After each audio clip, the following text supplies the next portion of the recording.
Guys, আজ আমি গরুর কলিজা চচ্চা রান্না করব আর চিংড়ি মাছ দিয়ে পালং শাক রান্না করব। আমি মাছটা একটা ভিতরে ছেড়ে দিলাম। তো গরুর কলিজা ব্যবসা আগে আমি এটা সিদ্ধ করে ভাপ দিয়ে পানি ফালিয়ে নিয়েছি। তো এটাই আমি রান্না করব। পালং শাকের পেঁয়াজ ভাজাটা প্রায় হয়ে আসছে।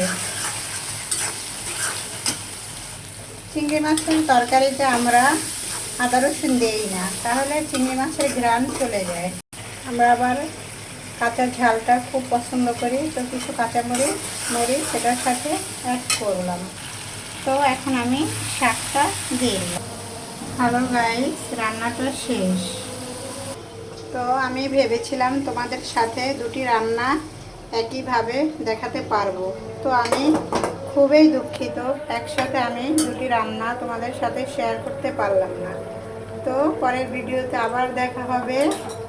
তো ফাইনালি চিংড়ি মাছের পালং শাকের রান্না শেষ।